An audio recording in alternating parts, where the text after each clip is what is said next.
Get in the know. Nonstop Vikings talk. It's Purple Daily on Score North and ScoreNorth.com. Purple Daily, presented by Surly Brewing Company. Oh, for sure. A lot, actually. Just asking him about the double moves that I put on him that he didn't bite on. What is he looking for, and what things am I doing to trigger him to not bite on the first move? So I've definitely been picking his brain, trying to learn from him and see what would help me out going against a top corner. I love that. Justin Jefferson talking about his own dope moves, wearing a JJ stocking cap. Good for branding, him. Baby. It Branding. is. Hold on a second. A what stocking cap? JJ. Like his initials. His. With were you not watching? Yeah. No. I Yeah. was checking out my Twitter account. So this is Purple Daily. We are fully focused. I was looking at comments about the game plan. Phil Mackey, Judd Zulgad, executive producer Declan Goff, and this show is presented by Surly Brewing Company. And thanks to those of you watching on a TCL TV, because TCL is here powering this show and powering your football watching experience with a new lineup of award-winning TVs delivering the most entertainment with stunning resolution, all at an affordable cost. Enjoy more of the things you love with TCL. And boys, we don't recommend anyone takes our advice to the actual betting window, because that would be detrimental potentially. But we like to talk about some of the prop bets and spreads and things pertaining to the betting world when it comes to the Vikings. And so this is, we started this last week. We're going to do this every single week kind of to preview each Vikings game and the NFL week. Purple Props episode of Purple Daily. We'll just throw a few things out that are interesting, and we can comment and give our thoughts. Let's start with this one. Judd found this on sportsbetting.ag. The first head coach to be fired. Odds. Urban Meyer. This is amazing. Urban Meyer is the odds-on favorite coach to get fired first at 3.5 to 1. Yes. After coaching one game so far. Yes. Matt Nagy at 4 to 1. That makes more sense. Mike Zimmer at 4.5 to 1 is the third most likely coach to be fired. Mm-hmm. Behind him are Joe Judge at 9 to 1, Vic Fangio. That's right, I said Vic Fangio. Football. Vic Fangio's 1-0. Knock off. Yeah, he's got a great quarterback. I don't know what they're thinking there. It's 12 and 1. Two great 12 quarterbacks. to 1. Cliff Kingsbury and Mike McCarthy, along with Zach Taylor, all at 14 to 1. Frank Reich at 20 to 1, and Dan Campbell 25 to 1 to be fired in his first season. Dan Campbell. Campbell. How is Urban Meyer first though? Like I don't think it's going to work, but how do you put him first already? It's a good question. I feel like That's so it's more premature. likely that he leaves for USC, but would that count? Because he wouldn't be getting fired. He would just be quitting. Correct. So what are your guys' thoughts on Mike Zimmer being third on this list at 4.5 to 1 to be fired? I think it's actually very fair, because if things go wrong here, and they might, They have already. and if Spielman can convince the Wolves, hey, it's not my fault, it's coaching. I mean, look at the story that came out. Our coach just met with the quarterback 3.5 years in. I think that's fair. And while I don't think Mike will be fired during this season, you also have the precedent of the fact that at least Childress was fired during 2010. Now, that was insubordination on Brad's part, but nonetheless, the Wolves have shown a willingness to pull the plug. So, yeah, I think that is, while I think the Urban Meyer prediction is ridiculous at this point, I think they've got Zim about where Zim belongs, because I could certainly see if the ship begins to sink, that certain people would try and cover their own behinds, and finger pointing would commence. Where's Matt Nagy on that list, Phil? He's was he second? Right above Zimmer, but second at 4 to 1. Yeah. So Nagy and Zimmer, Also Nagy's 4 to 1, Zimmer's 4.5 to 1. It kind of feels like both are very similar, right? Like, well, Zimmer's been with the Vikings longer, but the expectations are, hey, let's go. These teams want to go. Totally different. Like, Nagy's at least got Justin Fields. He can play the Justin Fields card at some point. I don't know how many more cards Zimmer has to play. It's like, this is the team. Mm-hmm. Here it is. You got to sort of handpick some free agent additions on the defensive side of the ball, and if the Vikings defense doesn't emerge closer to a top 10 unit at some point soon, there's really no one else to blame, right? Like Zimmer helped pick the players that he wanted to come in. They got rid of some of the younger players that they drafted. So the Urban Meyer thing is a head scratcher, but Nagy and Zimmer do make sense. But I still think for Zimmer, we're several weeks away from job watch. The bye seems like a good little checkpoint. Like, you're right. If they're 1-5 again or something, then Mike Zimmer might want to, start packing down to go to his ranch in Kentucky. All right, the second one here. I'm just going to ask you guys: will the Vikings cover the spread? The Cardinals are favored in most sports books by 3.5 points. 61% of bets are coming in on the Cardinals, according to ActionNetwork.com. Yep. 56% of the money is coming in on the Cardinals. And the Vikings injury report just came out, so you'll get this information to help you. Anthony Barr out, Christian Darrisaw out, Harrison Hand and Everson Griffin also out. Eric Kendricks is questionable, but probably out. Right? Just based on, he hasn't really practiced all week. So my gut says, my ample gut these days, says that the Vikings are in huge trouble and are going to lose by 14 points, and this feels like it's going to be just a terrible game. But my common sense says if that much of the public is going with the Cardinals and there's this overwhelming feeling that, man, the Vikings are going to be dead here, I'm going to say the Vikings are going to rally, and they very well might lose. But if you put all the pieces of the puzzle together, it could end up being a close game. So I'm going to say that they will cover the spread, going against my gut and going with the fact that this much of the public is on the Cardinals, which, Phil, to your longtime point, ordinarily means it's better to go the opposite way. I'm gonna go with the betting odds in the public here, and I think they'll be able to cover the spread. It'll be an interesting game. You think the Vikings are gonna cover the spread? I think the Vikings will cover the spread. I know that even with Eric Kendricks being questionable and them also being still without Everson Griffin and Anthony Barr, I still think they'll be able to cover the spread. So I would do it.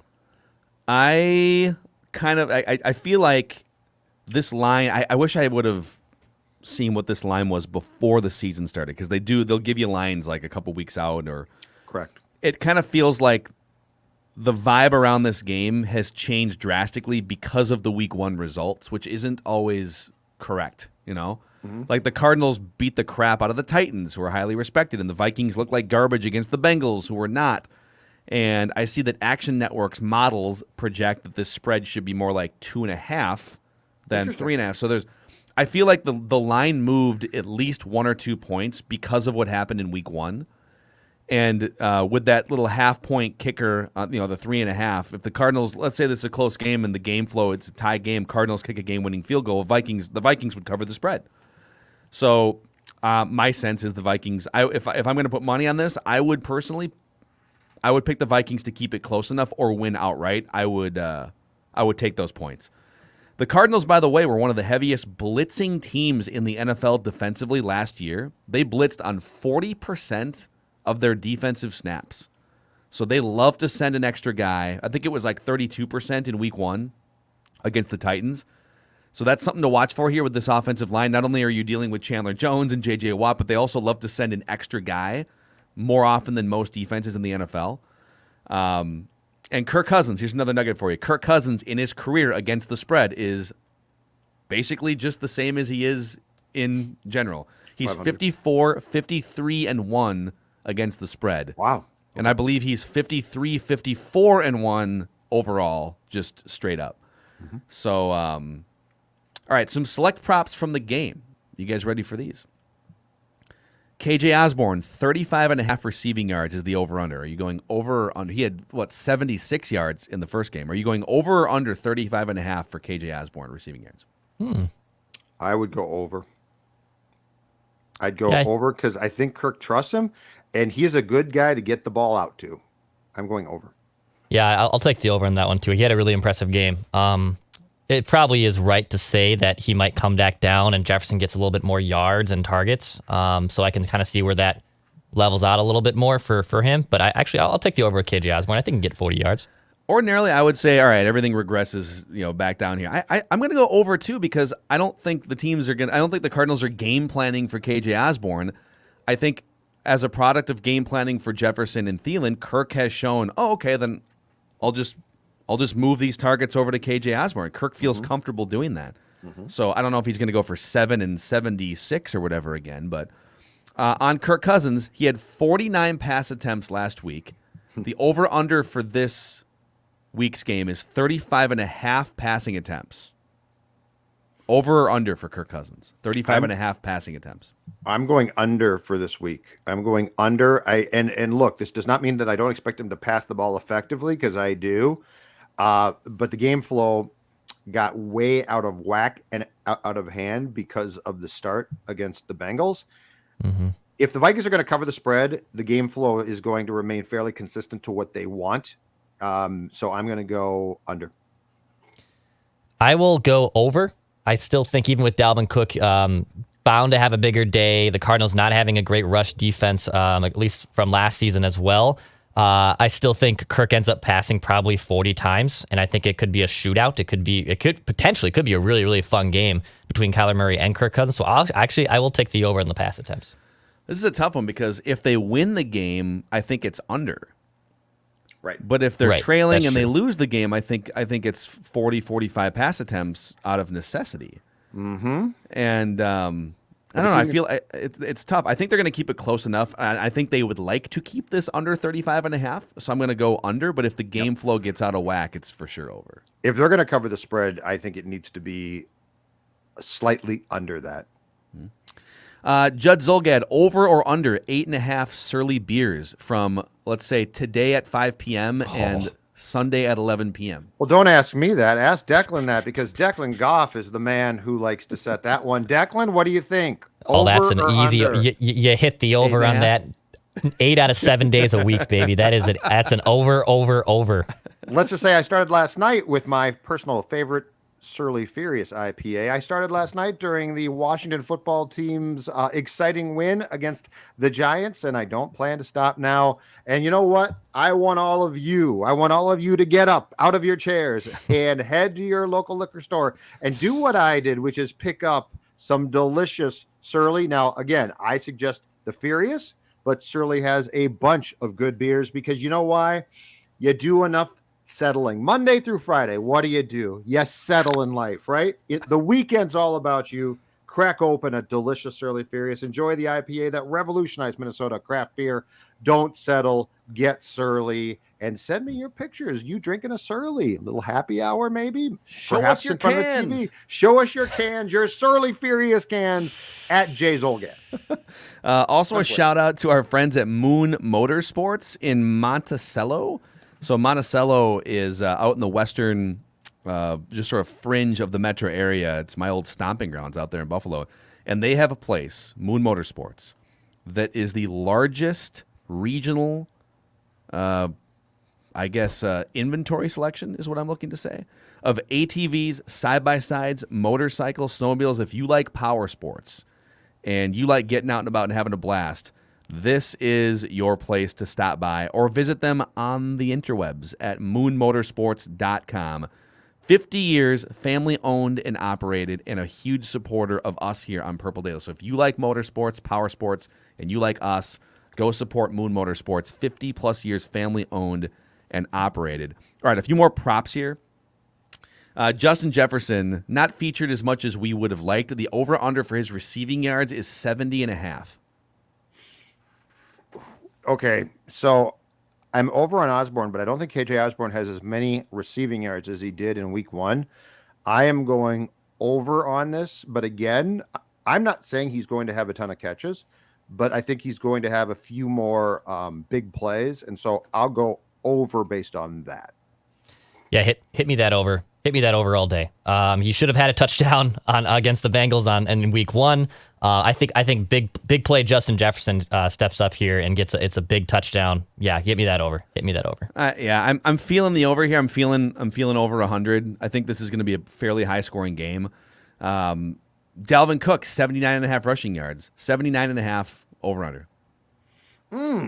That's a good one. So All right. So my initial inclination is to say over. But that being said, I don't think I can take the over for all offensive players. Like KJ Osborne's going to have 50 yards. It's so easy to say the over I on know. all of It's these. always easy. So Yeah. I'm going to say with the flow of this game, I'm going to say under for Dalvin Cook, because again, not everybody can have a huge day, and I do think that you're going to need to have some deep strikes. And keep in mind again, the Cardinals are going to flood the box. That's a little football for you. The Cardinals are going to stack the box like teams did against Peterson, and that's what teams do now. So that's going to put guys like Jefferson, Thielen, and potentially Osborne in a good position to make some big plays. So I am going to say they will have some success in stopping Dalvin Cook. I'll take the under. I think the Vikings are going to do some damage offensively in this game, so I'm taking the over on this one as well. I'm going to give you the over-under for the game itself, okay? 50.5. 50.5 for the total. I'll go first here to let you think. I think this is like a 30-27, 30-24 kind of a situation. I think they I don't think either the defenses, don't get me wrong, are definitely going to tee off on each other to some extent. And I really, really fear Chandler Jones. But I don't think the Vikings are just going to not score in this game. So I'm going to say the over hits. Maybe it's a backdoor situation in the fourth quarter to make it look closer. But I'm going to say the over hits in this game. Dex? I'll hit under. I will hit under. I think this will be an entertaining game. I'm looking forward to it. But I will say just under. Maybe like 47, 48 points. I think it'll be just underneath the 51.5. Okay. All right, I'm sort of torn here. I'll take the over because I think the Vikings will score points, and I don't see how the Vikings defense completely shuts down a QB who can move like this, and he's got some skill position guys. So I'm going over, probably not by a ton though, just 52 or something like that. Okay. I want to get your guys' thoughts on this one, too, here, all right? Purple props. Let's call it a factoid of the week. Teddy Bridgewater against the spread in his career. I saw this on bookies.com. As a starter, Bridgewater is 36-13-1 against the spread in his career while playing for the Vikings, Saints, Panthers, and now Broncos as of last week. That crushes his 27-23 mark outright in his 50 NFL starts. Teddy made only one start between 2016 and 18, but everything in and around that is 37-13-1 against the spread. Using our system of betting $100 on Bridgewater against the spread every week of his career with the industry standard of minus 110 line per point spread available on most betting sites, those who backed Bridgewater, putting $100 per game on each of those games, would be up almost $2,000. That's a stellar return in spite of his overall record. So, What are your thoughts on Teddy Bridgewater just being amazing at keeping games closer than either closer or outright winning games, on the other side when his teams have been favored, outperforming Vegas expectations? Well, you could have just stopped with Teddy being amazing, and I would have just, complimented you and whatnot. But the dude's a winner. Like, the dude's a winner. People always prove him wrong, and I'm not surprised with that at all. Everywhere he's gone, he has won. And I know QB stat wins is like a flawed statistic. Some people believe in it. Some people think it's horse bleep. I actually do think it has some merit. I really do. Like, a quarterback wins does hold some merit. It's not a phony stat at all. So I don't think it's too surprising. Also, the Broncos, they had the Giants last week, who clearly look like they're going to be a disaster, and then they get the Jags this week. So I would bet that the Broncos are going to again get another big win. So to be clear, this is against the spread, right? Yes. Mm-hmm. Yeah. Okay. I'll tell you exactly. I'll tell you exactly what this stat means. What this stat means is, and this gets into the intangibles. Okay. Teddy Bridgewater's teams don't give up. He is, because his teammates love him. This basically means that the games are close, right? That the spreads are close. I think this is an indication. If you're looking for an underlying meaning, that's a very interesting stat. I mean, compare that to the record that you gave, Phil. That is incredibly interesting. And what that says to me is you don't pack it in. I'll piggyback off you and say analytics are very heavily and prominently used in setting these lines, right? Like it's all about numbers and trends and situations and things and matchups.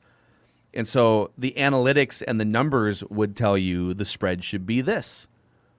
But Teddy Bridgewater teams are constantly outperforming what the numbers would tell you, which is the story of his career. It's like people always point to, well, if you want a guy that only throws 14 touchdown passes, then all you Ted heads out there can, have fun, right? I'll take a guy that throws for 4,000 yards and 30 touchdowns. Like, they're just talking about the stats. There's so much more. And I am a guy, I have built my career on sports analytics and spreadsheets. Like, that's been my go-to for 15 years in this industry, talking about sports every day. And in the NFL, there's so much that cannot be quantified. Sometimes the things that can't be quantified lead to quantifiable things, like Tom Brady is an amazing leader and adjuster at the line of scrimmage, and therefore it leads to more touchdown passes. But Teddy Bridgewater's teammates and coaches have raved about him year after year after year. There's a reason why he beat out Drew Lock, even though he might not have as much arm talent, right? There's something intangible about his presence that makes other people better and want to fight more, and just like his leadership skills are off the charts. And I think that factors in here, that the numbers and the analytics would say this, but Teddy adds an extra bit of seasoning that brings it up to this, right? Yep. He rallies guys around him really well. And good for him. It's that's what Mike liked. I mean, Zimmer saw that. That's what Mike saw. Like it never had to do with Zim saying, this is my quarterback because I see special arm talent, right? I mean, Mike, I shouldn't say he doesn't care about that stuff, but his focus is cornerbacks and defense. But I think what Mike saw were the intangibles that everybody behind the scenes saw. That's what he loved about him. Yep. So, man, Declan, we just warmed Declan's heart with that. Yeah, I'm in my feels right now. I'm a little emotional. I've already adopted them as my AFC team. So yeah, go Broncos. If you ask the Broncos right now after week 1, all right, you guys almost traded for Aaron Rodgers, but who would you rather have, Teddy Bridgewater or Aaron Rodgers? What percentage of Broncos fans have just caught the feels for Teddy and the people in that front office? Don't get me wrong, I'll take Aaron Rodgers, but Teddy has that effect on people. Do I get him with his hair back to being normal, or do I get Rodgers with this new greasy slick back look where he's trying to be the bassist in like Nickelback? Yeah, he's Nickelback. I don't think Rodgers isn't mainstream like that, man. You got to find some obscure. But I mean, guided by voices. But I mean the greasy hair look, this whole look he's got, like the frustrated artist look. I don't get it. It is weird. Dude, what are you doing? You're an NFL quarterback. Just tormented artist. I mean, Brady is a pretty boy, but he doesn't really change that, right? Yeah, Brady had the long hair 10 years ago. Yeah. 10, 12 years ago. But did it look greasy? No, of course not. Right. But I'm saying Aaron Rodgers looks like it's just eat off it. Says a man who probably thinks you could eat off his hair. No, you can't. I have product in my I think Tom's hair is just naturally like beautiful. I do have product in my hair. You can not much. Okay. If you really want, I usually like wax, because wax doesn't leave a bad finish like towards the end of the day. And now I've used pomade, and the problem with pomade is by like 4 or 5 hours in, it just looks like I've been at the Jersey Shore, and that's the issue with pomade, because then it looks all crusty and kind of gross. Okay. I need wax. I need to go get some wax. It's a long story. They were at Target the other day. It was a whole thing. Sounds like an endorsement opportunity is what it sounds like to me. It does. Declan Goff here. Yeah. You want to have hair like mine? Get me some. I would endorse if you think I like seltzers. I mean, you have no idea. I like to just take a Surly Furious and upside down that sucker on my head. Pour it on your head. That's yelling right in. That's a great look. All right, that's a wrap on Purple Props episode of Purple Daily, presented by Surly Brewing Company. Don't forget, Vikings Vent Line right after the game is over. We'll be taking your comments, questions, putting them on the screen, and welcoming you guys into the show itself. You can find it live on the Purple Daily YouTube channel. And if you want to get in, if you want to get your name in queue right now, send an email to us at vikingsventline@gmail.com. We'll see you guys after the game. You like that? You like that?